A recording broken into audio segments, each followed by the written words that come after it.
awareness. So let me just. Okay. Okay, so before we start, so I just wanted to introduce first the Ministry of Testing. This is a very quick, okay, and good evening for everyone. So, yes. Okay, so I'm your host for tonight for Ministry of Testing, and I'm quite really busy nowadays. Okay, so though our last meetup actually last June, but it was followed by a software testing bootcamp. Okay. So again, this is Ministry of Testing, the biggest and the most supportive global testing community. So well, it was still last year that it is present in 77 cities worldwide. So probably it is more now. So I started in Cambridge, UK as well, and just make it very quick so that we could um, more time with our topic. So it's actually started April 25 last year at Asian Institute of Management. And these are our also our social media. We are also live in Facebook and YouTube as well. And before we start, I actually want to acknowledge our mentors. So last time, it was really a very hectic schedule for Winshop testing because this is our first software testing bootcamp. So there were no much information about it. So I'd like to acknowledge our mentors and our attendees as well for this very successful event. So it's a 3 Saturdays, 3 hours. We talk about the fundamentals of testing, agile testing, and the automation. So we're looking forward to have this another event as well. And next week or October 8th, we will have another session. So it will be from Hannah. So Hannah will be discussing about waterfall to DevOps. And okay, so thank you. Probably could stop sharing and we could pass to Simon. Okay, thank you. Okay. Thank you, Anthony. I'll just share my screen. Just let me know when you can see it. Okay.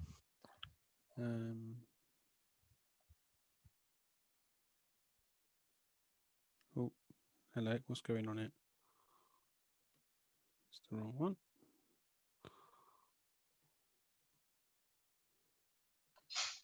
Yeah, okay, we can see you your, see it? yeah. Yes. Can you see this? Yeah. Okay, brilliant. Okay.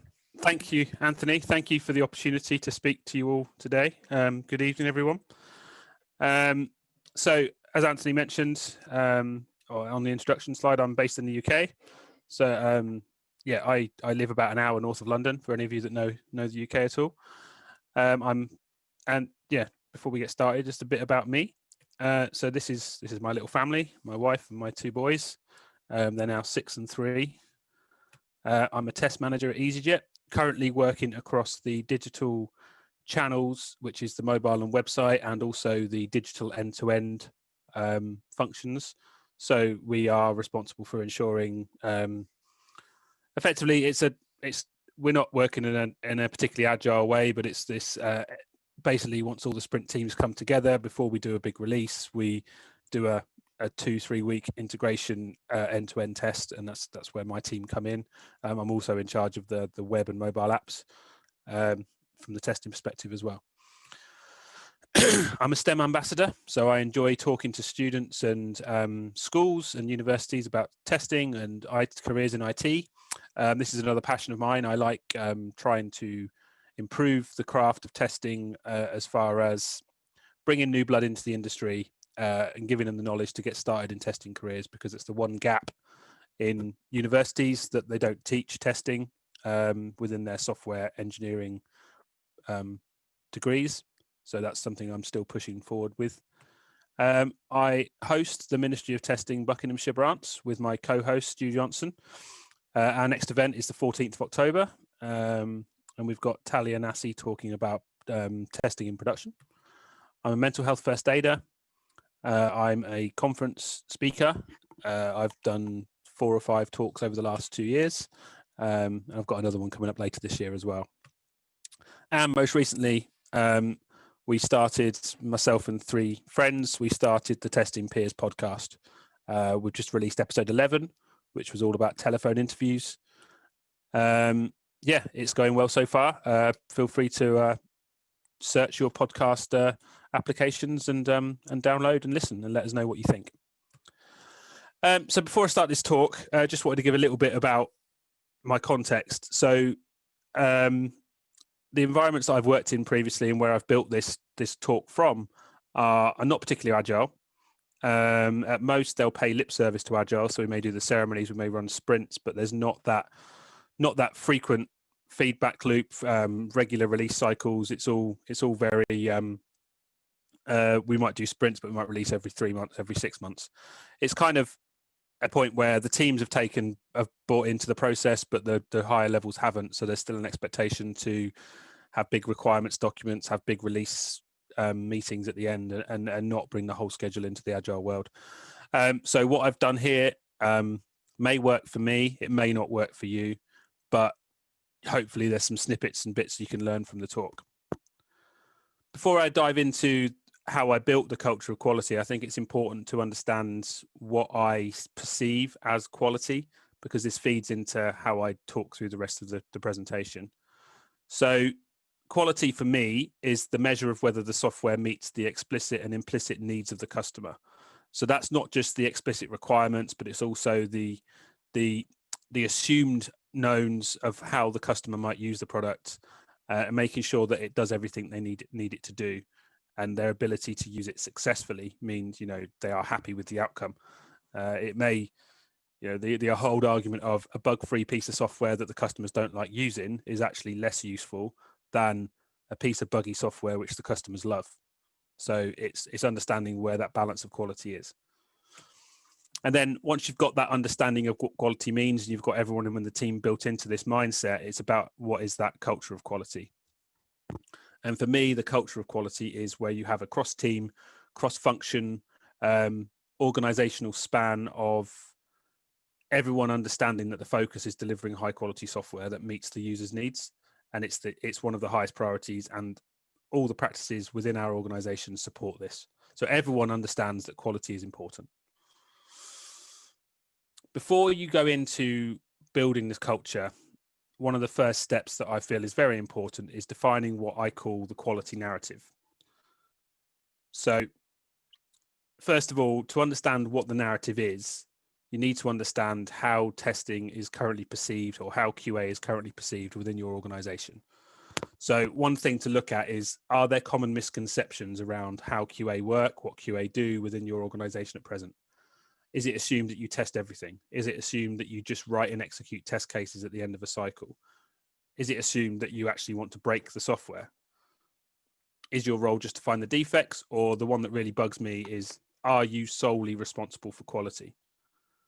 If you can sort of ask some of these questions, understand how the perception is, you'll start to get a feel for whether testing's in a positive or negative light within your organization. It's then about building out this narrative. Now, the term quality narrative originates from the book Leading Quality by Ronald Cummings-John and Oase Peer. It's a book basically on how to get organizations thinking in a quality perspective, and not just testers, but the whole organization driving towards higher quality. And one of the things they use in that book is the term quality narrative. And it's basically the definition of what quality is and how it's perceived within your organization at this point. So the best way to get to this is understand what it is that you want. Understand once you've answered those questions, or gone through the statements, or thought about how testing is perceived currently, document that in some form of where you are currently, and then also look at where you want to go. So look at who owns quality currently. How is testing done currently? Is it done at the end of cycles? Is it done alongside the developers? Are the developers involved in the testing? Is there a collaborative pair testing process, or even being involved in code reviews and design reviews and architecture reviews? Are testers involved to help build that testability in, or is that where you want to get to? So understand who owns quality, how is testing done currently, and what value does the testing provide? This will become clearer when I walk through an example in a moment. And then once you've understood where it is currently and where you want to go, or sorry, where it is currently, you then need to look at where you want to be. And that's really how do you want testing to be perceived in your organization? Do you want them to be perceived as an equal partner across technology, rather than being the ugly sibling that's left in the closet that doesn't come out until the end of a project? It's really important that you try and define that, where you want to be, how you want to be treated, how you want them to be perceived. Can you identify tangible ways for value to be visible? So identifying defects earlier, reducing the cost, reducing the time frame it takes to release. All these things may be things you want to think about. Is quality seen at the level it needs to be? Are there releases going out that are falling over in production? Is there a goal you want to get to? Do you want to be at a point where there's no need for any on-call because projects release, no issues, and everyone's happy and you can move on to the next one? So here's an example, one of my previous roles. So when I joined, the QA team was seen as the gatekeepers of production. So nothing went out across any system in any environment without QA signing off on it. Overall, QA was perceived as an expense which slowed projects down. Therefore, even engaging with projects or engaging with the project manager and getting involved in the project early enough was pushed back because they couldn't afford it. It was a cost they didn't have money for. They literally narrowed testing down to a 2-week window at the end of the whole thing, or a 3-week window, depending on the size of the project. And that's all they could afford. And that was when testing happened. And really it was seen as a regulatory requirement rather than adding value. So it was a tick box to make sure the regulators would sign off on a project, was that you'd have to have testing involved in some form.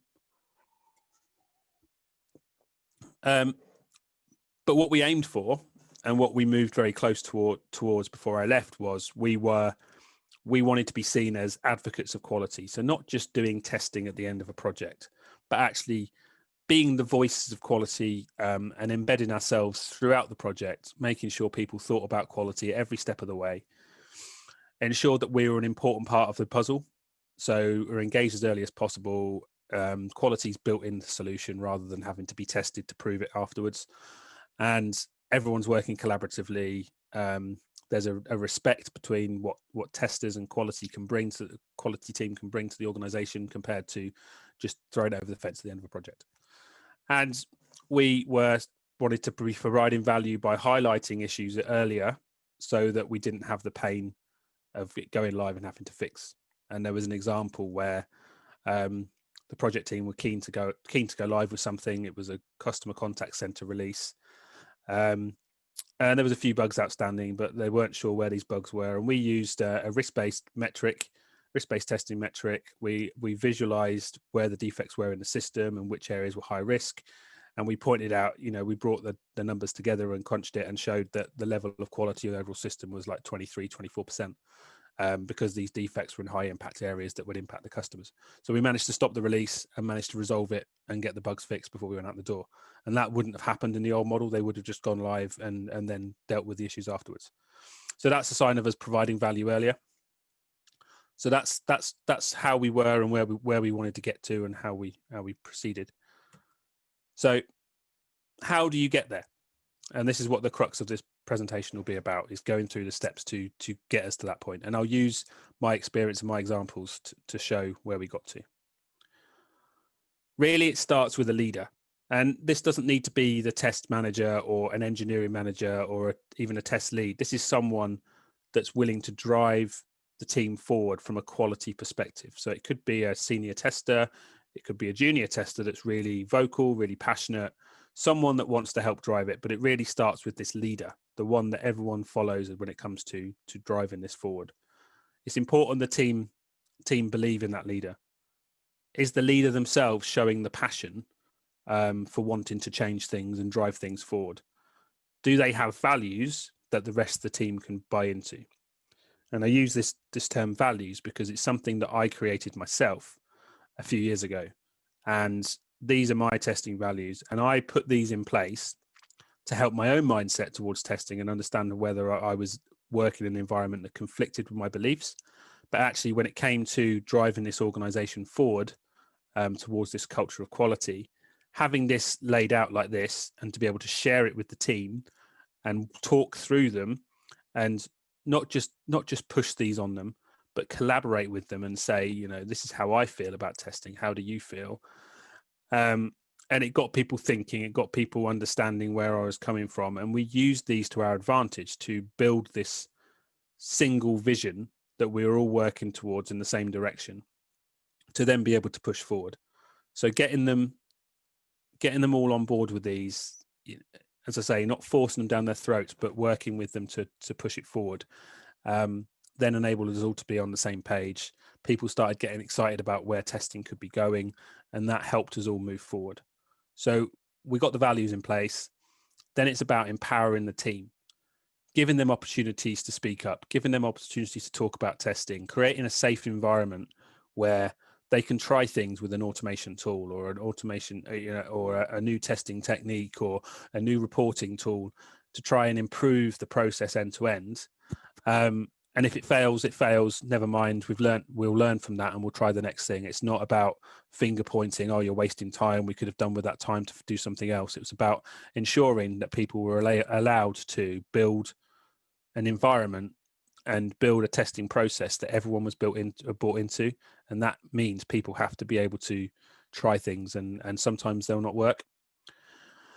We have to give them the opportunities to build their passion. So you as a leader have shown your passion. You're trying to get them to build into it. And if they're starting to feel that passion too, give them the opportunity to show that passion. Give them the opportunity to talk out about it. Give them the opportunity to present to the wider team, or share something with some of the other testers or developers, showing what they're doing. And it's important to celebrate all the successes as well, no matter how big or small they are. So whether it's you've reduced the cycle time for the test automation by an hour, great. Let's celebrate that. Let's look at that. Let's look at what the next steps are to improve that even further, and just give them that positive attitude towards testing, and the environment you're building will really help them. It's then important to try and engage the team and inspire them. So one thing to do is to organize the internal community of practice. There's lots of information on the web regarding this. Emna Ayadi, Lee Marshall, Christina Ohanian, they've all done very good talks about communities of practice, how you build it. I did this at this employer, and we had this internal conference where we invited lots of external speakers from outside the business to come and talk about testing. We had a half-day conference, and the picture at the bottom there is from that half-day conference, where we had 4 or 5 different talks, all on different topics around testing, getting people engaged, getting their juices flowing, getting them thinking about how they can improve their process, sharing things like blogs, online courses. At EasyJet, I've just got my team all 1 month pass for a Ministry of Testing dojo, so they can go to Test Bash Manchester, which is this week, and there's Test Bash Netherlands in a couple of weeks. There's Test.bash at the end of October. They've got a month pass where they can go in, log in, look at watch all those talks live, look at all the other material they've got on there as well. So it's just engaging that team, inspiring them, giving them the opportunity to find things that they really believe in. And at the top there as well, I've also organised the internal to EasyJet online testing community, which is it's a internal corporate Facebook site, but share blogs, share talks, get people talking. And it's important here to be leading by example as well. So I myself, I'm talking to you now, I'm active in the external communities. I do a podcast, I write a blog, I speak at meetups and conferences. Showing them I'm doing that, they can see I'm leading by example by trying to improve my knowledge, trying to share my knowledge, and help other people as well. And that can sometimes help the team grow. Once you've engaged them and inspired them, another opportunity is the next thing to try and do is try and find every opportunity to speak about quality within the organization. Now, the 2 pictures on the left there are actually different events, but obviously my wardrobe is quite limited because I seem to be wearing the same shirt for both of them. But both of those talks were internal technology all hands, where one of them I talked about culture of quality, another one I talked about the test strategy, another one I talked about metrics that we were putting in place to improve quality overall. We talked about automation. we found a slot at regular technology all hands meetings to say, hey, look at us, we're the QA team.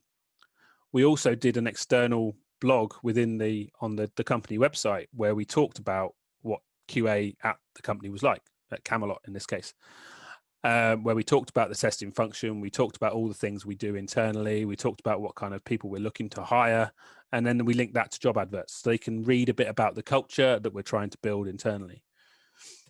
The other thing I do quite regularly there, and I'll do quite regularly still now, is running test fear sessions with the teams, not just the test team, but the wider technology teams as well. So we had a meeting with the architecture team, we had a meeting with the infrastructure team, we spoke to the business relations teams, and just some of the support teams as well, where we talked back and forth about random topics. So we might pick a card, any card from any color, and talk about what's on the card, and then discuss that topic from our experiences. And we ended up having a 45-minute to an hour conversation with the infrastructure team about stability, because it's something that we had a shared belief over. And it gave them the opportunity to go, wow, I didn't realize the QA team knew so much. Actually, we can make use of this. And it starts that engagement of more regular discussions. You'll suddenly be grabbed to go for a coffee with somebody because they've had this idea about how they can improve some of their infrastructure testing. So actually you're being involved in stuff you wouldn't have usually been involved in. So straight away, it gave you the opportunity to build that.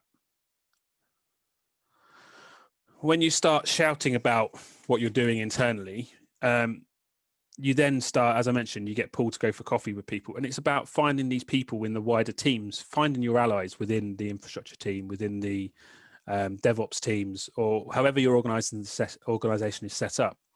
Once you've started spreading your message, people will start coming forward and going, actually, yeah, you know what you said the other day in that meeting? Actually, I really agree with that. And I'd like to talk more about it. And suddenly you're going for coffee.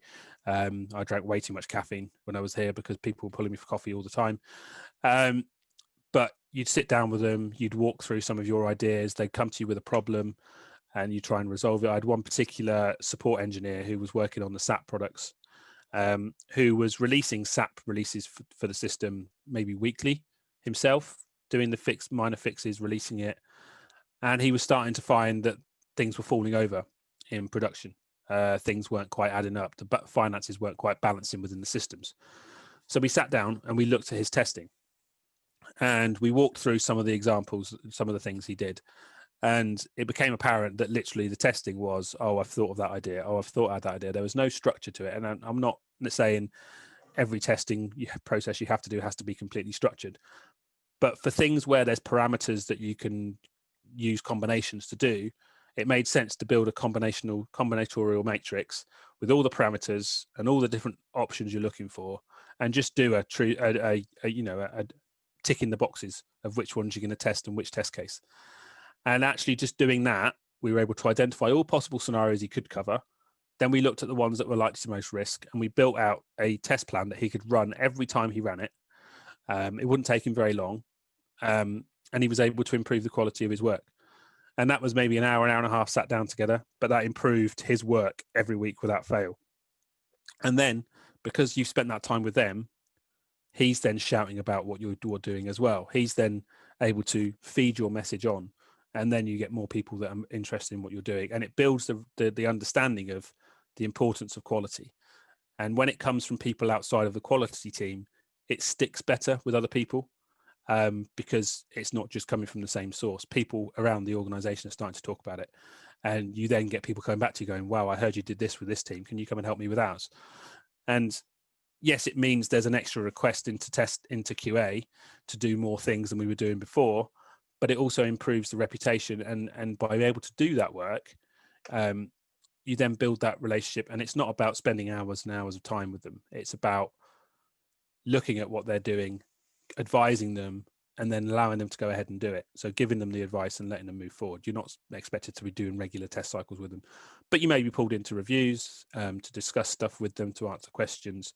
So it adds to the workload of the QA team, and that may be more justification that we need to embed people in those teams, or we need to be able to act as testing coaches or quality coaches across the organization. So it evolves the role of the testing team as well. As well as finding your allies, the next step also is to try and find a way to speak the language of the business. So especially when you're talking to senior leadership, articulating the importance of quality, it's always good to go in with, okay, if this goes wrong, what's the worst that could happen? You know, from an airline industry, you go in and say, well, it's the software that allocates the software that, you know, the autopilot software or anything within the plane, if that fails, that could be catastrophic. So therefore, how do we make sure that's of highest quality possible? For the gambling industry, it's all about making money. Or how do we ensure that the money we're getting in is actually the money that's in our bank? The money that we're seeing reported is actually the money that's in our bank accounts. How does that make sure everything tallies? It's important to be able to talk about it in the right way, to then be able to say, well, this is how we can help you shift that needle in the right direction by improving the quality. So get us involved earlier. We can reduce cycle time down. We can explore more of the system because we're going to have automation in place, and then we're going to do exploratory on top of this, or whatever your processes are. We're going to work with the infrastructure teams to ensure our infrastructure they're setting up has been sanity tested in the right way, so we know it's all correct. And just being able to talk in the right way to show them the importance of what you're doing. And I use this diagram from Louise Gibbs because it really talks very simply, especially from a web front end perspective, that you have to talk about the perceived quality from the customer's perspective. Now, the customer might see the aesthetics, whereas anyone more technical will look at what the features do. And then people behind the scenes will be thinking about the performance, the reliability, the serviceability, and the durability of the system. And you have those different levels for the different people that are interested in the system. And you can talk about each level of that system. It's really important to be able to show the value of what good quality looks like at the end of the day. And to each of those points, the aesthetics, the features, and the four at the bottom there, good quality means different things. And it's about being able to articulate to each level of the stack to the people that you need to talk to. So if you're talking the language of the business, you've got your allies, it's then about really showing the process improvements you're making and making those known within the business. So those three examples on the right, the testability, the risk-based testing, the automation process, these were things that we put in place that we then shouted about at the all hands meetings or at team meetings, where we said, look, from now on, you're going to send us a 30-page requirements document. We're going to go through that requirements before it's signed off and handed to us to start testing. We want to be involved earlier. We want to start talking about testability of requirements. So we're going to go through the requirements one by one and tell you whether we believe it's testable using a heuristics system that we've got in place. And that, you know, to start with, it's, oh, hang on, we haven't got the money to have testers involved at the start of the project. I'm not sure this is valuable, until we actually went through the process and said, okay, just give us one project. Let us do it. We walked through a project, we went through every requirement, we highlighted the ones that we didn't believe were testable in their current form and they needed refining. They went back, they refined the requirements.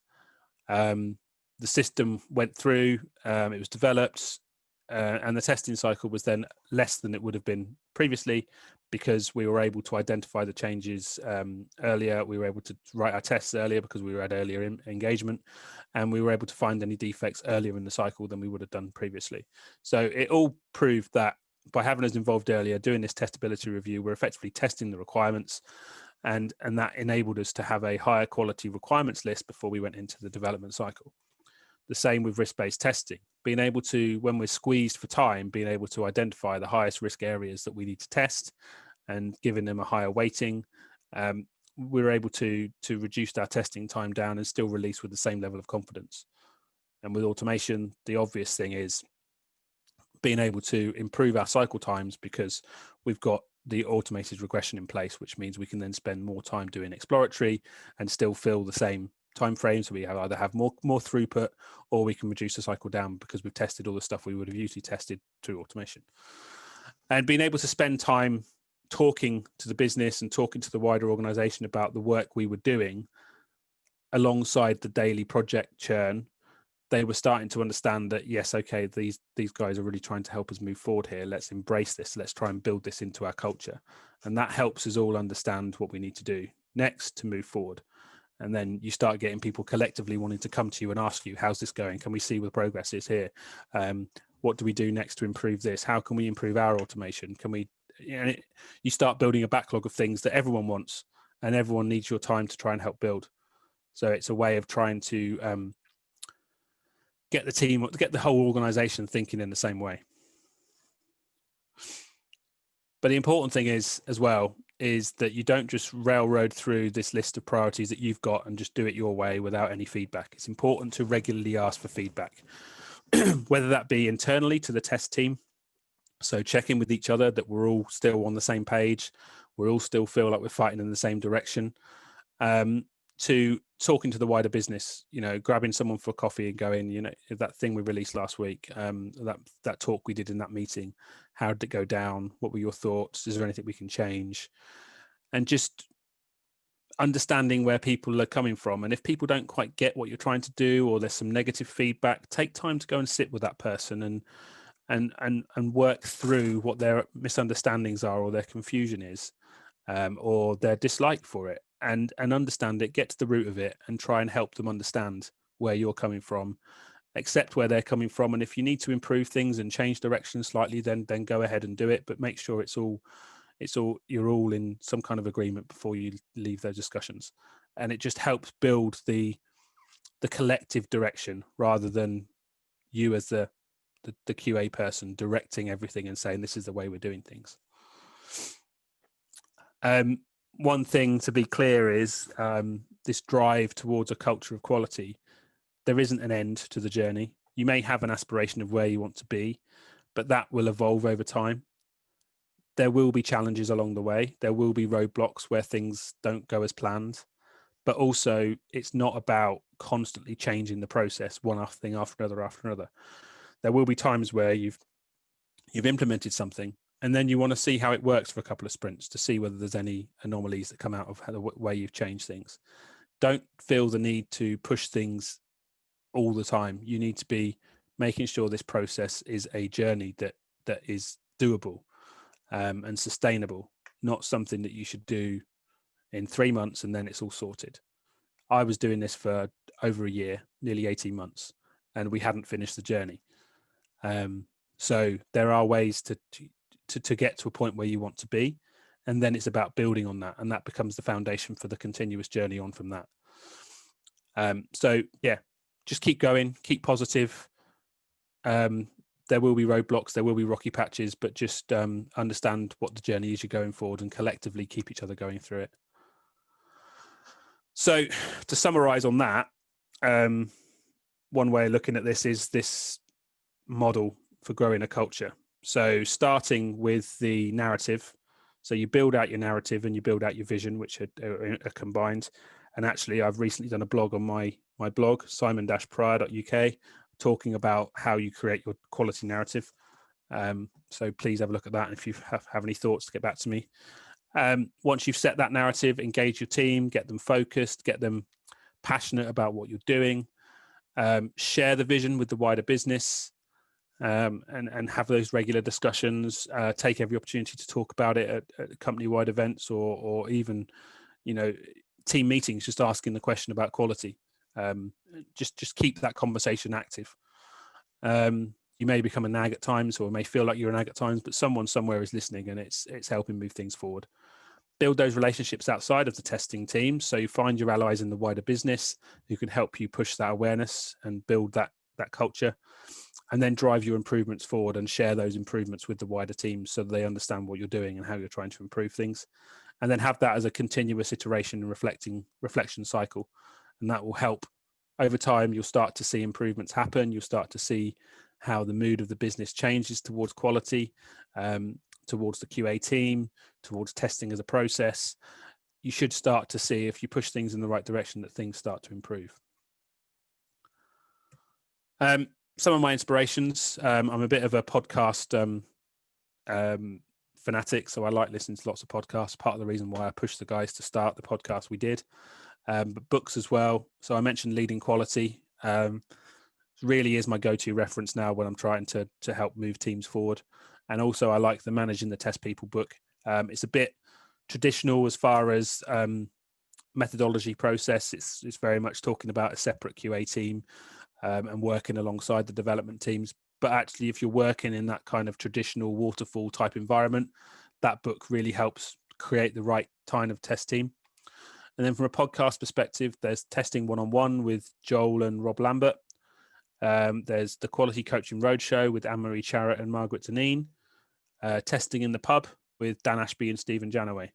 So these are three of my favorite ones. And then, yeah, that's my talk. So as I say, my blog, simon-prior.uk, and my podcast, testingpeers.com. And I'm happy to take any questions.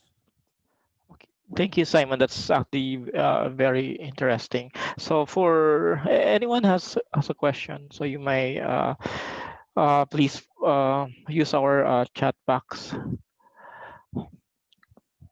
So for all, I could start first while others are still thinking for the question. So this is on my experience. This is quite really difficult. I mean, we've been building a community in terms of the QA, but um, during with the current situation or the pandemic, how you are trying to continue building this engagement or this community.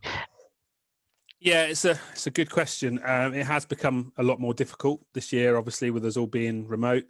But it's about picking the opportunities to have those discussions. So when there are team meetings, asking the right questions, engaging the QA teams. I've been running quite a lot of virtual TestSphere sessions with the test teams and outside of the company as well. But internally running these virtual sessions where we start talking about ideas and how we improve testing, and then inviting the wider teams along to those as well, so they can get engagement and get a gauge of what we're doing. And then, yeah, just in meetings, I mean, people have said to me that I constantly hold people to task about quality in meetings where testing's not been engaged early. We've had a couple of projects recently where I'm not engaged until late in the cycle from the end-to-end perspective, but I'm like, well, I want to know earlier. You know, you've defined the requirements for this project. Why are we not involved? We need to be involved. And sometimes it can come, I know I sometimes come across a little bit confrontational with that, and I push the boat a little bit too far with trying to drive this quality vision.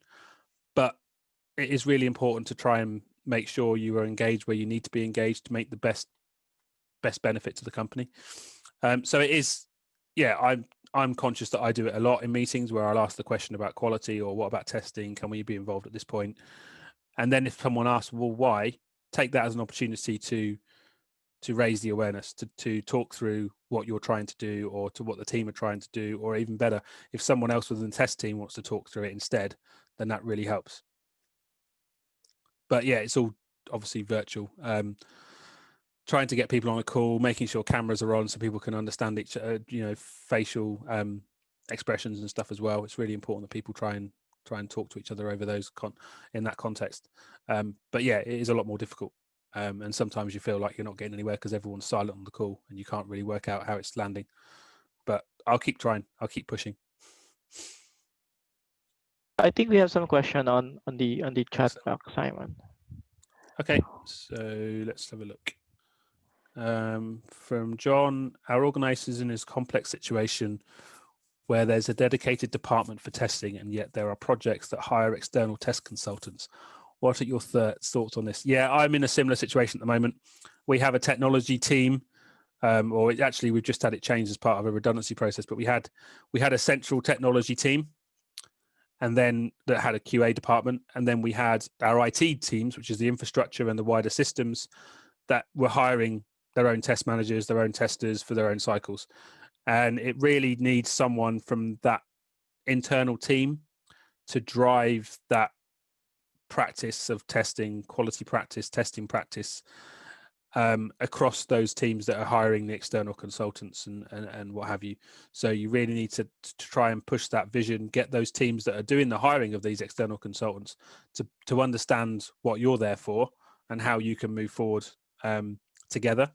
And it won't change overnight, but it's about planting the seeds and ensuring that those teams are involved in any discussions around testing process so that they can start to understand where you fit and how you work, if that makes sense. And your second question there, how would you showcase that the department is skilled even though you're still ramping up the capability?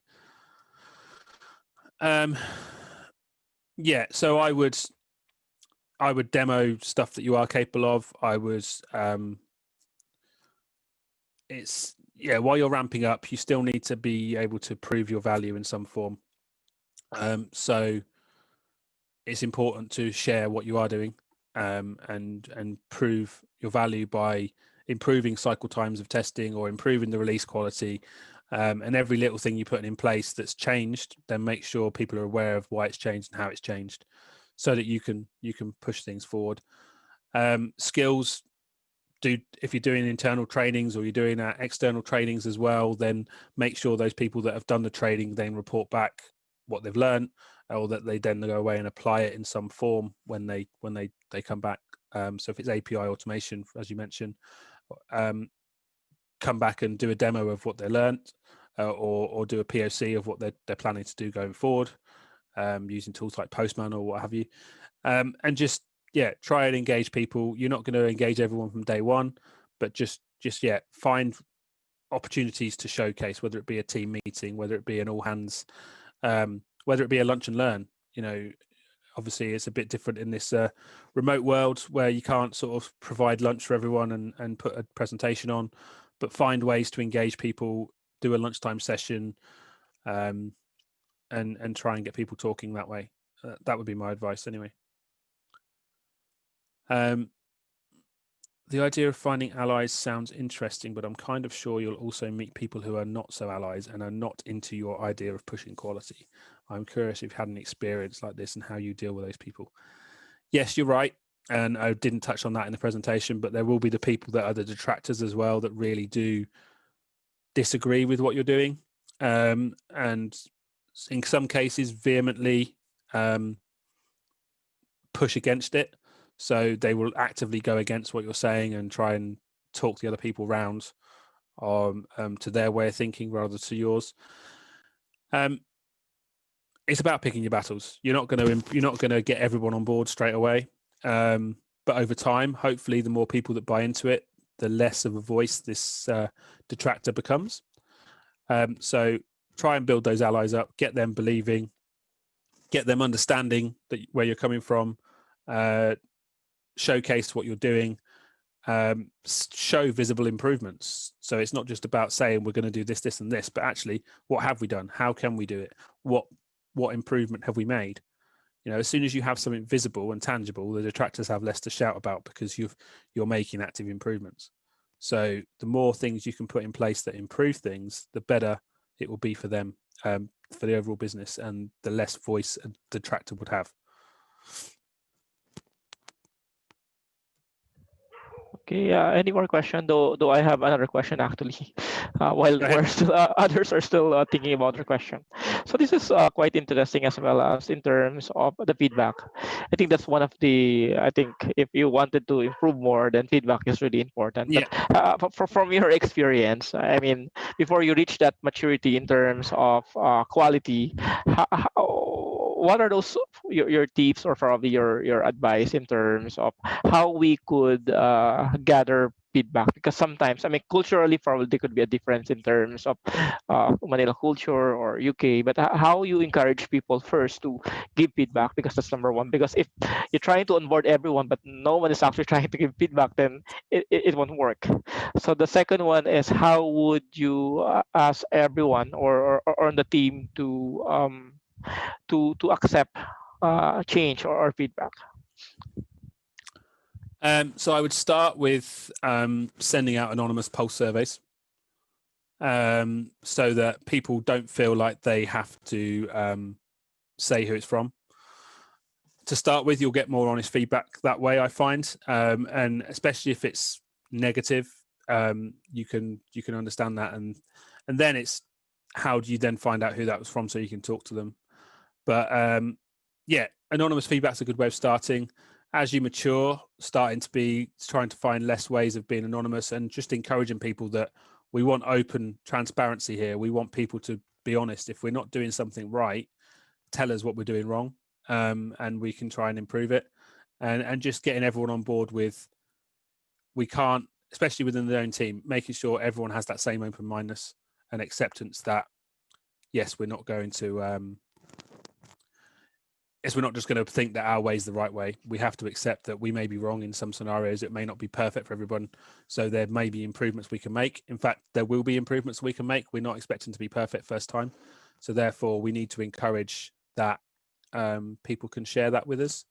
And it's just finding ways of accepting that feedback. And if people can be privy to you accepting that negative feedback from someone and how you dealt with it and how you then move forward with it, that opens them up to, that allows them to then be able to do the same. So it's important that there's a shared belief in, you know, any feedback is good feedback, and we'll work with whatever we receive. And then it's just defining the channels of how people receive that feedback, whether it's through anonymous surveys, whether it's through direct emails, or however else you want to do it. Just finding the ways that work for everyone and then building that up. Thanks. One more question. Well, we're still waiting for, because this is also important. I mean, managing your team, yes, that could be quite challenging, but it could be somehow achievable in a sense that you know those teams. But what about managing people outside from your team, like for example, developers, Yeah, or the product owners? Those are two factors, or those are two probably one of the biggest challenges that you will have. You might perceive quality like this, but if those people do not in sync in terms of how you perceive quality, then there could be always problem, because probably feedback from them, you're not doing probably the same thing as what they're thinking. So how do you manage those kind of things?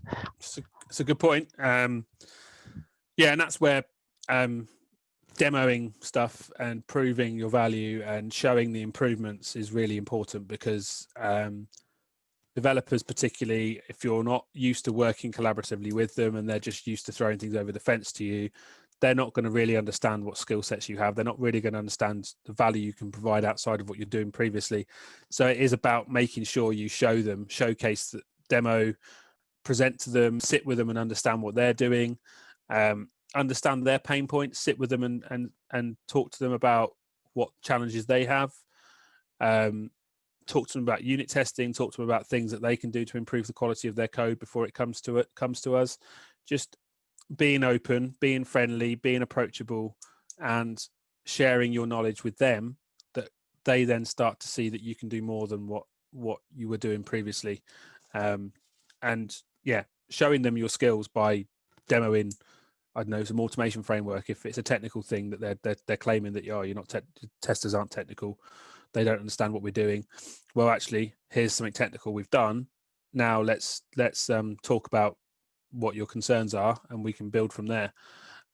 With project managers and others and product owners, etc. Again, it's just proving that we can improve the quality of the product that they want to release without any expense, additional costs, etc., etc. So it's really just finding common ground that both sides understand, and then building on that.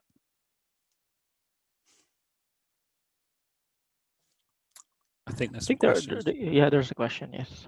Okay. Feedback is double-edged. Really depends on perception, especially with management, leaders, and cultural organizations. Yeah, you're right. Definitely is. It's about reading your feedback and understanding it in the best way possible. Are there ways to change a culture of always evading negative feedback, especially that you need to empower people to fail? Then negative feedback is highly beneficial. I mean, as the one getting the feedback, I get where it's coming from, but management culturally tries to avoid it. Yeah, there can be that cultural thing of we don't want to hear bad feedback. We just want to go with the positives. Whereas actually, constructive negative feedback is more beneficial than just, yeah, it's great, but actually no, it's rubbish, but this is why it's rubbish and this would be better. You can then work with that person and go, okay, yeah, we can build on that. We can improve that. But it's trying to find that right balance between, we're not going to dismiss all negative feedback, but we are going to take any constructive negative feedback and work on improving it. And we'll talk to you about it, and we'll build that relationship with you to try and make sure that that doesn't happen for you again. The same way that we want to build that response with our customers, right? We want to make sure we have a positive impact on our customers as a company, as an organization. So it's same internally. the relationship between different teams should be no different. We should be looking to improve that relationship as best as possible and engage that feedback as positive as possible. So yeah, there's ways, but management is always, if management are the cultural problem there, then it's about finding ways to talk to someone in that management level to understand where you're coming from, get them on board with what you're trying to do, and hopefully they can help change that situation. Could you give an example of a requirement that was not initially testable and how you encourage them to refine it to make it more testable? It's a tricky one to distinguish an exact testable requirement, but something something that uses a fluffy word like good performance, or it will be accessible, or the website will be usable, or it will be supported on multiple browsers. Well, what browsers? Which versions? Just clarifying requirements. Testability and requirements is a lot about making requirements clear, so they're specific rather than giving ambiguity. So the more ambiguous a requirement is, the more likely the developer is going to develop it in a way that the requirement wasn't needed, or the way the tester is going to interpret it is not going to be the way the developer interpreted it, and then there'll be a clash when it comes to testing, because the testing will fail because it's not what the developer developed. So it's about trying to work out the scenarios that are not ambiguous. So to make it as unambiguous as possible. So specifics where you can will definitely be the way. I hope that helps. You also mentioned that testing should be from the start and continue throughout the process. What practical measures can you suggest to adapt this instead of falling into the norm of just testing in the testing phase? Communication, talking to people about projects as early as possible. Not necessarily having the whole team involved from day one, but having a representative that can question the justification of the project, that can talk through while the requirements are being defined from a testing perspective to make sure that that's included. From a quality perspective, how do we ensure that this is actually what the customer wants? Asking those questions early on, proving the value of having someone from test involved from the start, reviewing requirements, reviewing architecture, reviewing designs, wireframes for the UI, making sure that everything has got some kind of QA input or test input. And it's not just from a we need to be involved perspective. It helps to improve our testing as well, right? Because we have that knowledge earlier. We're not getting just a 50-page document halfway through a project. We're involved from day one. We understand the project better. We're more bought into the project, and therefore we'll test it more effectively because we understand more about it. And it's having those discussions with the right people to try and make sure that happens. And it's not necessarily going to happen straight away. It will take several discussions and several chances to show what you can do before they actually go, yeah, okay, fair enough. You can help out earlier. For this will be the last question, Simon. Okay, So no, I think this is some of the for the perception that probably want to get your opinion in terms of, because a lot of people or a lot of QA they perceive quality is just testing. Yeah. And I think right now the term quality is you need to go beyond testing. Agreed. Yeah. And how do you support that practices in terms of your team with that kind of perception? Because I think right now there's still a perception that my core responsibility is to test. That's it. Yeah, absolutely. Yeah. It's about reframing what quality is, and that's why I put that deliberately put that statement at the start of the deck. Was for me, quality is about making sure the software meets the customer's needs. But it's the implicit and explicit requirement, implicit and explicit needs. So it's understanding how the customer uses it, understanding what it is the customer does, and make sure it's working in a way that they're happy with. That isn't just through testing that you're going to learn that. You have to be involved at every step of the way to make sure. Well, it's not physically and just executing tests. It might be in asking questions earlier on in the cycles when there's requirements or user stories being defined, making sure the user is considered in the right way. It's being user focused in everything you do to make sure that the end goal is a system that the customer is happy with. And yes, testing is part of that, but testing isn't everything. And it's about spreading that message, sharing that example of, the system that's got lots of bugs, but the customers love using it. They use it every day, multiple times a day. They don't care about the bugs because they can do what they want to do, compared to the app that does the same thing, but it's bug free, but the way it works is just really horrible. It's not user friendly, but functionally it does everything it needs to do. And that makes it, that comparison, some people will go, well, we want a bug free piece of software. We don't care how it works. Well, actually the customer does. So therefore we need to think about it from a customer perspective. Okay, is there any more questions? Sorry, if they wanted, we still have 2 minutes, I guess. And if there's questions that people don't want to answer now, then dig me out on LinkedIn or SI Prior on Twitter, or contact me on my blog. There's a contact page on there, and I'll respond as best I can. Okay. Okay, I think that's it. And thank you, Simon, for this opportunity, for having you in Ministry of Testing Philippines. And I know you've been very advocate in terms of quality, and I hope you continue that, giving this kind of inspiration in terms to, a lot of challenges in terms of QA. And thank you for, being an inspiration to continue, and No managing the community as well. And good luck to your new podcast as well. Thank you. Yeah, appreciate it. Thank you for the opportunity. It's been good to speak to you all. Okay, and I think that's it, guys. And again, thank you so much, and good evening to everyone. Okay, Thanks. bye. Thanks.